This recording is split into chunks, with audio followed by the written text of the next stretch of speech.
Video की शुरुआत में हम देखते हैं पेचियान जो ने लाइनमैन का कुत्ते से भी कुछ ज्यादा बुरा बना दिया होता है। लाइनमैन बहुत ही जख्मी हालत में जमीन में पड़ा होता है और पेचियान जो उसको कहता है, तूने सच में मुझे हैरान कर दिया। मैं सच में हैरान हूँ कि तू सोच रहा था तेरे हमले मेरे ऊपर काम आ जाएंगे। तू इतना बड़ा गधा है। तो मरने से पहले तेरा आखिरी बार नाचना गाना हो चुका है ना? लाइनमैन की बॉडी जवाब दे गई होती है, लेकिन उसकी हिम्मत नहीं, इसलिए अपने मन में कहता है क्या ये मेरा अंत है? लेकिन अब तक मेरी हालत मरने वाली नहीं हुई। और अपने म्यूजिक सिस्टम को दोबारा से ऑन करके कहता है, मुझे समझ आ चुका है, वो काफी नहीं था तेरे ऊपर एक हमला करने के लिए। आखिर तू क्या बकवास कर रहा है? Lightning Choi dance class last period requiem, यानी कि भाई अभी झुकने को तैयार नहीं, लेकिन जिसके लिए इतना सब कुछ कर रहा है उसके पंगे दूसरी तरफ चल रहे होते हैं मुगैक से, जहाँ पे जेक मुगैक से कहता है आज मैं तेरी बिना दर्द वाली चीखें सुनूंगा। लेकिन मुगैक काफी ज्यादा कॉन्फिडेंट नजर आ रहा होता है और कहता है मुझे ये समझ नहीं आ रहा है, हमारी dark crocodile society south Korea में कब्जा करके रहेगी, तो फिर तू बिना मतलब के इतना छटपटा क्यों रहा है? आखिर इंजॉन को बचाने के लिए इतना सब कुछ करने का मतलब ही क्या है? क्या तुझे पता नहीं कोरिया का जन्म चाइना से ही हुआ है? जिस कोरियन कल्चर में तुझे इतना ज्यादा गर्व है, क्या तुझे पता नहीं वो सब कुछ चाइना से लिया गया है? हमारा चाइनीज कल्चर वो है जो, लेकिन तुम लोग तो खुद बहुत बड़े चोमू हो। ओ बनकर ऐसा नहीं है। इतना नहीं जेक इसके मुंह पे मुक्का मार देता है जिससे से कुछ भी नहीं हुआ होता और ये कहता है या बस इतना ही, क्या तो इसी तरीके से मेरी चीखें निकलवाने वाला है? लेकिन इसके बाद सीन शिफ्ट होता है और हम देखते हैं गैब्रियोंग किम और रिपोर्टर किम का एक पास्ट का सीन, जहाँ पर रिपोर्टर किम गैब्रियोंग से कुछ पूछ रही होती है और गैब्रियोंग कहते हैं या तुम जानना चाहती हो एक फाइट में सबसे ज्यादा जरूरी चीज क्या होती है? मतलब आज भी तुम मुझसे लड़ने के बारे में ही सवाल पूछ रही हो? हाँ, क्योंकि आजकल के एरा में इससे ज्यादा डीट कोई सवाल नहीं। वैसे आपका बहुत बहुत शुक्रिया आज भी मेरे जवाब देने के लिए। तो ठीक है, बताइए आखिर आप क्या सोचते हैं एक फाइट में जो सबसे ज्यादा जरूरी होता है? ट्विस्ट। यहाँ तक कि ताकतवर फिस्ट भी किसी काम के नहीं होते और न ही ताकतवर लाते, ना ही कमाल के रिफ्लेक्सेस। तुम्हारा जवाब समझने के लिए थोड़ा सा मुश्किल है। जो भी मैंने अभी चीजें कही, तुम्हें लगता है ना वो चीजें एक फाइट में बहुत ज्यादा जरूरी हैं, लेकिन मैं यहाँ पे बात कर रहा हूँ उस केस की जब तुम किसी ऐसे इंसान से फाइट करो जिसको दर्द नहीं होता। क्या कोई ऐसा जिसको दर्द भी नहीं होता? हाँ, ऐसे लोग पैदा ही ऐसी एबिलिटी के साथ होते हैं, इसीलिए हम उनको कहते हैं पेन फ्री। और क्योंकि उन्हें दर्द महसूस नहीं होता, इसलिए वो बहुत ज्यादा निडर होते हैं और फाइटिंग के बहुत सारे तरीकों का इस्तेमाल करते हैं लड़ने के लिए। लेकिन हाँ, एक आम इंसान के लिए एबिलिटी एक श्राप की तरह हो सकती है, लेकिन एक फाइटर के लिए ये एक वरदान है। और प्रेजेंट मोमेंट में मुगैक किसी बात का फायदा उठा रहा होता है। पहले मुगैक के मुंह पे एक मुक्का पड़ता है, उसके बाद पेट पे, उसके बाद पेट पे एक घुटना, इसके बाद लगातार इतने सारे मुक्के पड़ते हैं कि बता पाना मुश्किल है कि कहाँ कहाँ पड़े। और एंड में जेक इसकी कमर पकड़ लेता है क्योंकि वो इसे गिराना चाहता है, क्योंकि मुक्कों का तो इस पे कोई असर हो ही नहीं रहा है। लेकिन ये सब कुछ होते हुए भी मुगैक काफी मजे में होता है और कहता है इतने मेहनत करते हुए तुम मुझे बहुत ज्यादा बेचारा लग रहा है। शायद तू कोई ऐसा इंसान बन सकता है जो मेरे शरीर को हल्का सा झटका दे सके, लेकिन ये सब कुछ किसी काम का नहीं है। मैंने अपने शरीर को इस तरीके से ट्रेन करा है कि मैं काउंटलेस हिट्स अपने ऊपर ले सकूं, और इसीलिए जेक ने इसके हिट्स मारना छोड़ के इसको पकड़ लिया होता है ताकि वो इसको गिरा भी ना सके कुछ। लेकिन यही चीज जेक की बहुत ज्यादा बड़ी गलती होने वाली है, क्योंकि मुगैक भी अपने कांच वाले शरीर से उसको कस के पकड़ लेता है और कहता है तू मेरे जाल में फंस गया, मैं जानता था तू यही करेगा। तू जैसे लोग हमेशा यही करते हैं जब उनके पंचेस काम नहीं आते। और मुगैक के शरीर में जो मटके के टुकड़े चुभे हुए थे वो सारे वो जेक के चुभा देता है। मतलब जेक चला था इसकी चीखें निकालने, लेकिन इसने ही जेक की चीखें निकाल दी होती हैं। इसके बाद ये जेक को लट्टू की तरह घुमा के जमीन में पटक देता है और कहता है इसे महसूस कर। यही वो तरीका है जैसे एक पेन फ्री फाइट करता है। इसमें हमें अपनी बॉडी के दर्द की परवाह नहीं होती, क्योंकि हमारी बॉडी उसको झेल लेती है और हम अपनी लिमिट से पार जा सकते हैं। मैं सच में जानना चाहता हूँ आखिर तेरी चीखें कैसी सुनाई देंगी। इसके बाद पहले तो ये अलग अलग मटकों में जेक को पटकता है अपने साथ में, और मटके के कंकड़ जो जमीन में बिखरे पड़े होते हैं उन सबको उठा के जेक के मुंह पे मुक्के ही मुक्के बजा देता है। जेक का बैंड बहुत ही बढ़िया करके बज रहा होता है, इतने में ही वो मुगैक का मुक्का अपने हाथ से पकड़ लेता है और कहता है ऐसा नहीं होगा, मेरी चीखें तेरे लिए बहुत ज्यादा महंगी हैं। और मुगैक के हाथ में एक लॉक मार के उसका हाथ मोड़ देता है, लेकिन इसके बावजूद भी मुगैक उसी हाथ से इसका मुंह पकड़ के इसके ऊपर मटके के टुकड़े चुभा देता है। लेकिन जेक उसके बावजूद भी कहता है मेरे सामने सस्ती बातें मत कर, मुझे पहले तेरी चीखें सुननी है। और मुगैक का हाथ पकड़ के पूरा ऐसे घुमा देता है जैसे उसको तोड़ ही देगा, लेकिन मुगैक अपने हाथ को शोल्डर से ही डिसलोकेट करके पूरा ही घुमा देता है, जिस वजह से उसका हाथ टूटता नहीं। और जेक एक लात मार के उसको दूर फेंक देता है और कहता है, तेरे सपने बहुत ज्यादा बड़े हैं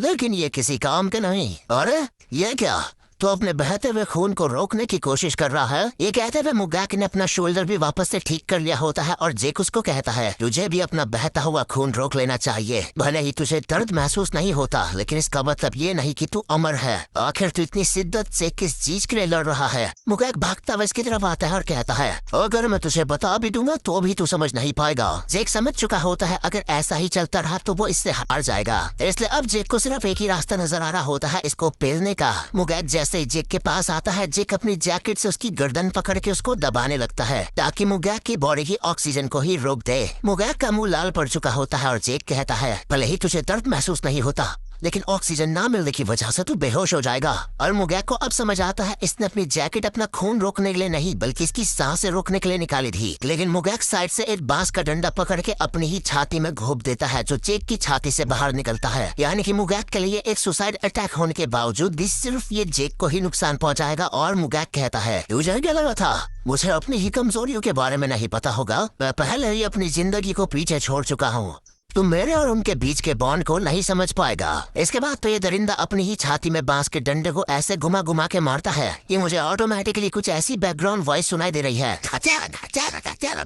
जेक की आंखें लाल हो चुकी होती है और उसको देख के ऐसा लग रहा होता है जैसे वो निपट जाएगा। वैसे भी उसका खून भी काफी ज्यादा बह चुका है। लेकिन इसके बाद हम सीन देखते हैं एक पास्ट का, जिस वक्त मुगैक एक बच्चा था। ये छोटा टकला एक जगह पे बैठा होता है और उसके सामने दो टकले और पड़े होते हैं जिन्हें शायद से पेचॉन जो ने मारा होगा, जो कि अभी टकले को कहता है, तो तू ही वो शापित बच्चा है जो सड़कों में घूम रहा है अपने परिवार को खोने के बाद। तुम कौन हो? क्या मैं कोई ऐसा हूँ जिसे तेरी जरूरत है? आजा मेरे साथ चल। क्या? लेकिन क्यों? क्योंकि मैं तुझे अपने साथ चाहता हूँ। लेकिन मैं शापित हूँ। पेचॉन इसका हाथ पकड़ के तोड़ देता है और इसके चेहरे में कोई रिएक्शन नहीं होता। और पेचॉन कहता है, ला कसम खा के कहता हूँ, दर्द ना होना एक श्राप नहीं है, ये बस एक दर्द है जो तुझे महसूस नहीं होता। लेकिन अकेलापन तो तुझे महसूस होता है ना, इसलिए मेरी तरफ आजा और महसूस कर अकेला ना होना कैसा होता है। लेकिन आखिर तुम ये क्यों कर रहे हो? पेचॉन इसको 4 मोटी चूड़ियां बना के हिजड़ा बना देता है और इसको कहता है, क्योंकि मैं भी तेरी ही तरह हूँ।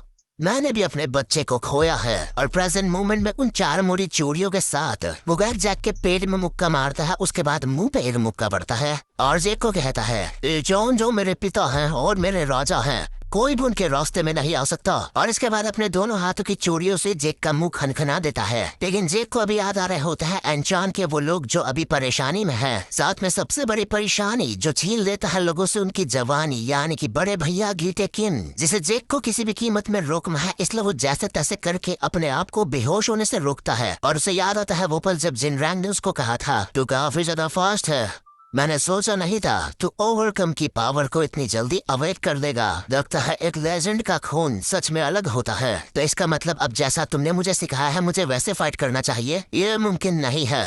तेरा शरीर अभी उस पावर को झेल नहीं सकता। तू ज्यादा से ज्यादा अभी उसे कुछ सेकंड्स के लिए ही इस्तेमाल कर सकता है। इसका मतलब ओवरकम की पावर को अवॉइड करना ही पूरी बात नहीं है। तेरे लिए अभी ठीक तरीके से फाइट करने की ये बस शुरुआत है। तुझे अभी कभी ना खत्म होने वाली ट्रेनिंग करनी होगी ताकि तू अपने शरीर को वैसा बना पाए जैसा गैप्रियोन के पास उनके प्राइम टाइम में था। आखिर वो उस वक्त कितने ज्यादा ताकतवर थे। खैर छोड़ो, ये बताओ क्या अब मैं वो कर सकता हूँ जो मैं हमेशा से करना चाहता था? आखिर तू क्या करने की सोच रहा है? मैंने इस बारे में पहले कभी सोचा नहीं था, लेकिन क्योंकि अब मैंने उनकी पावर को अवेक कर दिया है तो अब मैं इसे अपने MMA में उतारने वाला हूँ। इसके बाद हम वापस से प्रेजेंट मोमेंट में आते हैं जहाँ पे जेक मुगैक की टांग में एक लात मारता है और मुगैक एक स्माइल के साथ कहता है, ये किसी काम का नहीं है। लेकिन इतने में ही मुगैक को कुछ एहसास होता है। दरअसल वो अपना वो पैर अब हिला नहीं पा रहा होता क्योंकि उसके पैर की ऐसी तैसी हो चुकी होती है। और वो अपने मन में कहता है, क्यों मेरा पैर हिल नहीं पा रहा है? उसकी सिर्फ एक स्ट्राइक से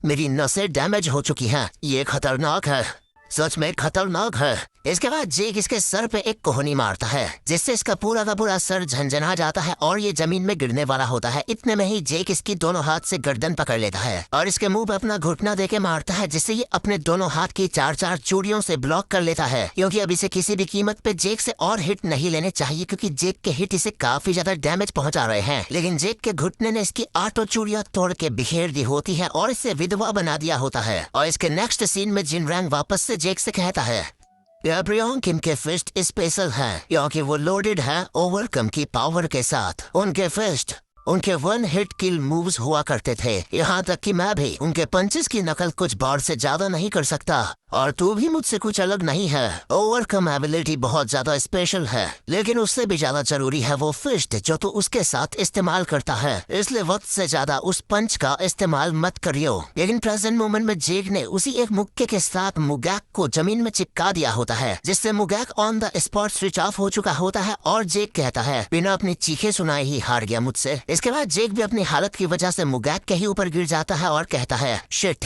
क्या मैं उस एबिलिटी की वजह से थक चुका हूँ या फिर खून बहने की वजह से ऐसा है। अगर एक 10,000 स्क्वाड लीडर का लेवल ये होता है तो मैं उम्मीद करता हूँ हम पेचॉनजो को जल्दी ढूंढ लें। इसके अगले सीन में लाइनमैन पेचॉन के सामने चौड़े में खड़ा होता है और पेचॉन कहता है हैरानी वाली बात है, तू वापस से उठा और ऊपर से मेरे ऊपर हमला भी करा, ये सोचते हुए कि तू किसी मुझ जैसे महान इंसान को पीछे कर सकता है, सच में कमाल है। लेकिन ओ छोटे नेशन के डांसर, तू खड़ा खड़ा ही बेहोश हो चुका है, ये सच में तेरी खतरनाक मेंटल स्ट्रेंथ को दर्शाता है। दरअसल पेचॉन ने लाइनमैन के शरीर पे जगह जगह छेद कर दिए होते हैं। वो हार तो कब का गया है लेकिन अब तक अपने घुटनों में नहीं आया और सच में ये वफादारी बहुत ज्यादा खतरनाक है क्योंकि ये बड़े भाई जेक को निराश नहीं करना चाहता इसलिए अपने घुटनों में नहीं आया। लेकिन पेचॉन को अभी और मजा मस्ती करनी है इसलिए कहता है उड़ जाओ और मुझे एंटरटेन करो कबूतरों। ये सब देख के योवुला कहती है अपने मन में सब खत्म हो गया, हम नहीं जीत सकते,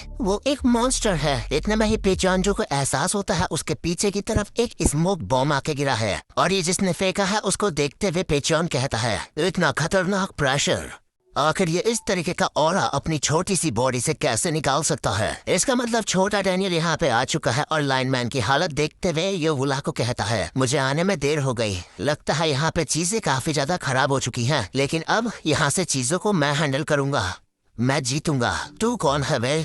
तेरी आंखों को देख के लगता है कि तू महान मुझको हरा सकता है। मतलब डैनियल ने यहाँ पे आते ही अपना ऑरा क्रिएट कर दिया है और योवुला जो डैनियल को देख रही होती है उसे याद आता है कि डैनियल ने एक डॉक्टर से फाइट करते हुए उसकी कैंची ना जाने कैसे तोड़ दी थी, जो कि ऑब्वियसली लोहे की होगी, काफी ज्यादा स्ट्रॉन्ग मजबूत होगी, लेकिन उसके बावजूद भी डैनियल ने उसे चकनाचूर कर दिया था और इसलिए शायद डैनियल वो इंसान है जो ये काम कर सकता है, यानी कि पेचॉनजो को हरा सकता है। लेकिन पेचॉन को हराने के लिए इंसान की नहीं शैतान की जरूरत है, यानी कि काली आंखों वाला शैतान या फिर पीले बालों वाला शैतान। तो खैर गाइस, इसी के साथ ये वाला चैप्टर यहीं पे खत्म होता है। उम्मीद करता हूँ कि आपको आज की वीडियो भी अच्छी लगी हो और हर बार की तरह वीडियो को जम के प्यार दिखाओ, हाइप, लाइक जो जो होता है सब कुछ कर दो। अब मैं मिलूंगा आपसे अपनी नेक्स्ट वीडियो में, तब तक के लिए मजे करो।